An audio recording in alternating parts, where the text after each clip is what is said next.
Le Festival automobile international a ouvert ses portes cette semaine à l'Hôtel des Invalides de Paris pour une 33e édition particulièrement attendue. La grande messe du design automobile dévoile bon nombre de concept-cars encore jamais vus en France et récompense les plus belles innovations de l'année écoulée. Un événement devenu incontournable dans l'univers automobile. Les concept cars, ils préfigurent le design de demain, à échéance de 4-5 ans. C'est pour ça que ça existe. On nous compare souvent comme la Fashion Week du design automobile. Pourquoi? Parce qu'en fait, les designers automobiles viennent présenter leurs concept cars. Donc, ces concept cars, ils sont très importants parce qu'ils vont habituer le regard du public, des consommateurs, sur des nouvelles lignes de voitures, sur des nouvelles tendances. Et c'est le summum de la création automobile. On a vraiment un besoin que ces concept cars puissent évoluer dans le temps et montrer ce que seront les grandes tendances. Avant que l'exposition ouvre au public, l'événement a débuté par un dîner de gala en compagnie des principaux acteurs du monde automobile et des personnalités. L'occasion de découvrir les voitures dans un contexte unique et de se faire une petite idée des favorites pour les remises de prix qui auront lieu un peu plus tard dans la soirée. Le coup de cœur de l'année, c'est très difficile. Tout d'abord, quand on juge ces concept cars, on les juge parce qu'on les a vus dans les salons.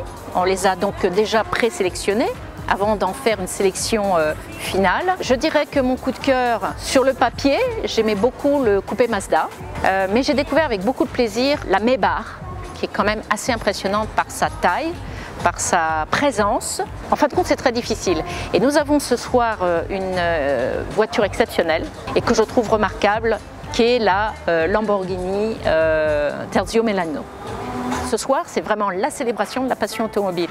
Et les concept cars qu'on présente sont là pour le manifester. On reste en effet bouche bée devant la Lamborghini Terzio Milano qui est dévoilée ici pour la première fois aux yeux du monde. Quelques mètres plus loin, on découvre la non moins superbe Mazda Vision Coupé, qui, elle, se découvre pour la première fois en Europe. Ce concept Vision Coupé préfigure en fait la nouvelle génération de voitures Mazda. Il est empreint du design Kodo, c'est le design et la philosophie, l'âme du mouvement chez Mazda.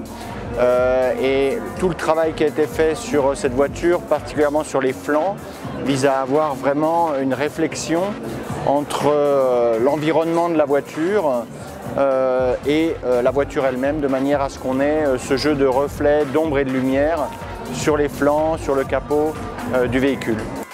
Des lignes remarquables qui ont séduit le jury du festival, la Mazda Vision Coupé remporte le grand prix du plus beau concept car. Mais cette année, la France était particulièrement bien représentée puisque Carlos Ghosn, le PDG de Renault, s'est vu, lui, décerner une palme d'or pour sa contribution au rayonnement mondial de l'automobile. Surtout, l'Alpine A110 reçoit le prix très convoité de la plus belle voiture de l'année 2017, seule récompense accordée par le public. De quoi voir l'avenir en rose pour le constructeur tricolore et pour l'industrie auto tout entière, parfaitement célébrée par cette 33e édition du Festival automobile international.